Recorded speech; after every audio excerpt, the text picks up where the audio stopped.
నమస్తే సార్. నమస్తే. మీ పేరు సార్? నా పేరు మంచినేని శ్రీనివాసరావు. ఏం చేస్తుంటారండి? నేను మామూలుగా ఫార్మర్ని అండి. Okay sir. జగన్మోహన్ రెడ్డి గారి పరిపాలన ఏ విధంగా ఉందంటారు? జగన్మోహన్ రెడ్డి గారి పరిపాలన గురించి ఏం మాట్లాడతామండి, పిచ్చోడి చేతిలో రాయిలాగా ఉంది. అంటే వాళ్ళ మంత్రులు కానీ ఎమ్మెల్యేలు కానీ ముఖ్యమంత్రితో సహా రాష్ట్రంలోని ప్రజలందరూ చాలా సంతృప్తిగా ఉన్నారు. ప్రతి ఒక్కరికి సంక్షేమం అందుతుంది, రాష్ట్రంలో అభివృద్ధి కూడా చాలా బాగా జరుగుతుందని చెప్తున్నారు. దీన్ని మీరు ఏ విధంగా చూస్తారు? మీ పిల్లలు ఇంటర్మీడియట్ మరియు ఎంసెట్ చదువుతూ సబ్జెక్ట్స్లో కన్ఫ్యూజ్ అవుతున్నారా? కాన్ఫిడెన్స్ లెవెల్ తక్కువగా ఉందా? రిపీటెడ్ మిస్టేక్స్ చేస్తున్నారా? అయితే మీకోసమే ఉంది Rise app. 1 lakh question bank, performance analysis, online classes by experts, ఇంకా మరెన్నో ఫీచర్స్ తో మీ ముందుకొచ్చింది Rise the perfect guide. Description లో ఉన్న లింకును ఉపయోగించి సబ్స్క్రైబ్ అవ్వండి. రాష్ట్రంలో సంక్షేమం అనేది నిల్లండి, సంక్షేమం ఏమీ లేదు. రాష్ట్రంలో మంత్రులు కానివ్వండి, ఎమ్మెల్యేలు కానివ్వండి, వాళ్ళ కుటుంబ సభ్యులు, వాళ్ళ రక్త సంబంధికులు వాళ్ళ వరకు బాగానే ఉన్నమాట వాస్తవం, 100%. ఎందుకంటే వనరులన్నీ దోసులు తిన్నారు కాబట్టి వాళ్ళు బాగానే ఉన్నారు. రాష్ట్ర ప్రజల్ని గాలికి వదిలేశారు. రాష్ట్ర ప్రభుత్వాన్ని కానీ రాష్ట్ర ప్రజల్ని కానీ సంక్షేమం లేదండి, ఏమీ లేదు. అదేవిధంగా ఇప్పుడు రాష్ట్రంలోని కంపెనీస్ కానీ ఏమీ రాని పరిస్థితి, ఉన్న కంపెనీలు ఏమేమో ఉండలేని పరిస్థితి. దీన్ని ఏ విధంగా చూస్తారు? రాష్ట్రంలో ఏం చూసి వస్తారండి? జగన్మోహన్ రెడ్డి చూసి ఎవరన్నా వస్తారండి? వచ్చిన వాళ్ళు అందరూ పారిపోయారు. పూర్వం వచ్చి ఇక్కడ స్టాండర్డ్ ఉండే వాళ్ళందరి మీద కక్ష సాధింపులతో వాళ్ళని వెళ్ళగొట్టారు. ఇప్పుడు అమర్రాజ్ అని కానివ్వండి, అట్లాగే కియాన్ కానివ్వండి, వీళ్ళందరినీ వెళ్ళగొట్టేశారు. రాష్ట్రం అంతా కూడా అధోగతి పాలు చేసేసారండి. ఇప్పుడు అదేవిధంగా రాష్ట్రంలోని యువతకు ఉద్యోగాలు లేవు అని అంటుంటే, ఒక పక్కన మంత్రులు కానీ వాళ్ళ ఎమ్మెల్యేలు కానీ మేము ఉపాధి కల్పించాము, వాలంటరీ ఉద్యోగాలు కల్పించాము, బ్రాందీ షాపుల్లోనే మద్యం షాపులు, గవర్నమెంట్ షాపులు పెట్టి వాటిల్లోనే మేము ఉద్యోగాలు కల్పించాము అని అంటున్నారు. దీన్ని మనం ప్రజలు ఏ విధంగా చూస్తున్నారంటారు? ఉద్యోగాలు ఏమీ లేవండి. ఉద్యోగాలు అంటే ఆ వాలంటరీ ఉద్యోగాలకి ఎంత అండి? రోజు 30 రూపాయలు ఎంత పడుతున్నామంటే, అంటే వాలంటరీ జాబులు ఇచ్చాడు, పార్టీ పనులు చేయించుకుంటున్నాడు. అట్లా సచివాలయం ఉద్యోగులు ఉన్నారండి, వాళ్ళు పూర్తిగా కూడా వాళ్ళు ఏమి నిధులు నిర్వహించే పని లేకుండా ఆఫీస్కి వెళ్ళటం, ఏదో చేయటం, సరైన గాడిలో ప్రభుత్వం లేదండి. ముఖ్యమంత్రి అసమర్థుడైనప్పుడు వీళ్ళందరూ ఏం చేస్తారండి? వీళ్ళు అనుకున్నప్పుడు కూడా అనవసరం. ముఖ్యమంత్రి కానీ మంత్రులు కానీ వాళ్ళకు తీరు దారి ఏమీ లేదండి. ఇప్పుడు రాష్ట్రంలో నిత్యావసర సరుకులు బాగా విపరీతంగా పెరిగే, సామాన్యుడు బతికే పరిస్థితి ఉందంటారా రాష్ట్రంలో? లేదు కండి. నూనె ప్యాకెట్ 240కి వెళ్ళిందండి, ఏదో కొద్దిగా తగ్గినట్టు ఉంది. అలాగే కందిపప్పు కానివ్వండి, ఏది ప్రతిదీ, చింతపండు కానివ్వండి, ఎండుమిరపకాయలు కానివ్వండి, కారం ప్యాకెట్ కూడా 450 రూపాయలు ఉందండి. అలాగే బియ్యం ఉన్నాయి. ఇంత క్రితం 25 కిలోల బియ్యం బస్తా 8 నుంచి 1100 హైయెస్ట్గా ఉండేదండి. ఇప్పుడు 11 నుంచి 1600 రూపాయలు అయి కూర్చుందండి. ఇప్పుడు నిత్యావసర సరుకులు అయితే విపరీతంగా పెరిగాయి రాష్ట్రంలోని. మరి ఒక రైతుగా మిమ్మల్ని అడుగుతున్నాను, మీకు మద్దతు దొరుకుతుందా మీ పండించిన పంటకి? మద్దతు ధర లేదు, ఏమీ లేదండి. రైతులు చాలా ఇబ్బందుల్లో ఉన్నారు. మొన్న తుఫాను బాధితులు వాళ్ళని కూడా పూర్తిగా ఆదుకున్న దాఖలు లేవు, ఎవరికి నష్టపరిహారం లేదు. ఈరోజు కూడా మొన్నటి వరకు కూడా మా వాళ్ళు ధాన్యం పట్టుకుని మిల్లర్ల దగ్గరికి వెళ్తే అక్కడ తేమ శాతం ఎక్కువ ఉంది, ఒడ్లు నలుగుతుంది, నూక శాతం ఎక్కువ వస్తుందని చెప్పి ఒక లారీకి 25,000 ఇవ్వండి, 30,000 ఇవ్వండి అని డిమాండ్ చేసి మా ఊర్లో రైతులనే, మా పక్క రైతులనే కూడా వేధించుకుని తినే పరిస్థితి. దీనిపై ఏవోతో కూడా మేము మాట్లాడామండి. ఏ వాళ్ళు కూడా ఏం చేతులు ఎత్తేస్తున్నారండి, మేమేం చేయలేకపోతున్నామండి. ఈ గవర్నమెంట్ ఇటువంటి తప్పుడు నిర్ణయాలు తీసుకుంటాం వల్లే జరిగిన పొరపాట్లు ఇవి.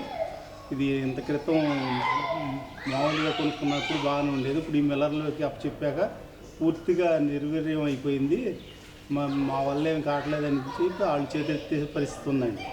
అంటే సార్, నాకు చిన్న డౌటు, జగన్మోహన్ రెడ్డి అధికారంలోకి రాకముందు ముఖ్యంగా తుఫాన్లు కానీ ఏదైనా ఇలాంటి సంభవిస్తే మోకాళ్ళ లోతు ఉన్న బురదలోకి దిగిపోయి ప్రెస్ మీట్లు పెట్టిన వ్యక్తి ఈ రోజున రెడ్ కార్పెట్లు పెట్టి దూరంగా అదేదో ఎగ్జిబిషన్లోని చూస్తున్నట్టు వైనాన్ని మీరు ఏ విధంగా వర్ణిస్తారు? అవునండి. ఇప్పుడు నిన్న కాక మొన్న ఆయన ఏం చెప్పారంటే నేనున్నాను, నేను విన్నాను అన్నాడు. వాడు ఉన్నాడు, వాడు విన్న మాట వాస్తవమే, ఉన్న మాట వాస్తవమే. ఈ జనాన్ని పిచ్చోళం చేయడం కోసం అతను డ్రామా వేశాడు. అతను పూర్తి అధికారం ఈ జనం కట్టపట్టే వరకు కలబొలి కౌరులు చెప్పాడు. పూర్తిగా అధికారాన్ని ఈ జనం ఎప్పుడైతే ఇచ్చారో అతని కళ్ళు నడినెత్తికెళ్ళాయి. ఆ నడినెత్తికెళ్ళిన కళ్ళు మళ్ళీ ఇదే జనం మామూలు స్టేజ్కి తీసుకొస్తారు. అతన్ని తరిమి కొడతారు, ఈ రాష్ట్రం నుంచి చిత్తుగా ఓడిస్తారు. అదేవిధంగా మనం లోకేష్ గారి పాదయాత్ర చూశారు. పాదయాత్ర అయిన తర్వాత నవశకం అనే కార్యక్రమం విజయనగరంలో జరిగింది. నవశకం కార్యక్రమం చూసిన తర్వాత జగన్మోహన్ రెడ్డి భయపడే పరిస్థితి ఉందంటారా? యువకాలం నవశకం అండి. యువకాలం మొదలుపెట్టినప్పుడు రోజే కానివ్వండి, అట్లాగే వాళ్ళ మంత్రులు కానివ్వండి, వాళ్ళ ఎమ్మెల్యేలు కానివ్వండి, వాళ్ళు ఎంత ఎకిల్తనంగా మాట్లాడారో జనం యువకాలానికి నవశకానికి అంత మద్దతుగా నిలబడ్డారు. అదే రకంగా మన విజయనగరం జిల్లాలో జరిగిన సభకు వేలాదిగా లక్షలాదిగా తరలి వెళ్ళిన జనం స్వచ్ఛందంగా ఈ సభ ఎప్పుడైతే జరిగిందో ఆ రోజే మొత్తం ప్యాకప్ అయిందండి. ఫ్యాన్ పార్టీ ప్యాకప్, ఇంకంతే. దాని గురించి అసలు మనం ఒక్క నిమిషం కూడా ఆలోచించే పని లేదు. ఈ ఫ్యాన్ పార్టీ అనేది ప్యాకప్ అనేది మా యువకాలం సభలోనే వాళ్ళు నిర్ణయించుకున్నారండి. వాళ్ళ ఎమ్మెల్యేలు వాళ్ళందరూ కూడా జాగ్రత్త పడిపోతున్నారు. వాళ్ళు రూపాయి ఖర్చు పెట్టినట్టు మనం దొంగతనంగా దోసుకున్న డబ్బులోంచి ఈ డబ్బుని జాగ్రత్త చేసుకుందామని చెప్పి చాలామంది సర్దేసుకుంటున్నారండి దుకాణాలు. రాబోయే రోజుల్లో కూడా జరిగేది అది. ఇప్పుడు దాదాపు 3 నెలలు 4 నెలల ముందే వైఎస్ఆర్సీపీ పార్టీలోని నాయకులైతే కావచ్చు, ఎమ్మెల్యేలు కావచ్చు, రాజీనామాలు చేసి వేరే పార్టీల వైపు చూసే పరిస్థితి ఉంది. ఒక పక్కనేమో జగన్మోహన్ రెడ్డి 175కి 170 వస్తున్నాయి అంటున్నాడు, సిట్టింగ్ ఎమ్మెల్యేలు మార్చుకుంటూ ఉంటున్నాడు. దీన్ని మీరు ఏ విధంగా చూస్తారు? నాయకులు ఓటమి భయం పట్టుకుందంటారా? ఓటమి భయం 100% అండి. ఇప్పుడు 6 నెలల క్రితం, సంవత్సరం క్రితం ఆనం రామనారాయణ రెడ్డి గారు కానివ్వండి, కోటంరెడ్డి శ్రీధర్ రెడ్డి గారు కానివ్వండి, వాళ్ళు చాలా అనుభవంతో ముందుగా మేల్కొన్నారు. నిన్నగా మొన్న ఆర్కే గారు మాట్లాడుతున్నారు. వాళ్ళకన్నా లోతుగా జగన్మోహన్ రెడ్డి ప్రభుత్వం గురించి కానివ్వండి, జగన్మోహన్ రెడ్డి గురించి కానివ్వండి, అతను వ్యక్తిగతంగా కానివ్వండి, ఈ ఆర్కే గారు లాంటి వాళ్ళకన్నా ఎక్కువ వాళ్ళకి తెలియదండి. మనకి ఎవరికి వాళ్ళే చెప్తున్నారండి ఇది ఒక సైకో అని. ఈ సైకో ముందు మేము ఏగలేక బయటకు వచ్చేసాం అంటున్నారండి. ఇప్పుడు ఆయన చెప్తున్నారండి 1250 కోట్ల కమిట్మెంట్ నీ నియోజకవర్గానికి ఇస్తానన్నారండి. దాన్ని 125 కోట్లు కుదిచ్చి ఆయన మానసికంగా ఎంత ఇబ్బంది పెట్టింది ఆయన మాటల్లో మనం విన్నామండి.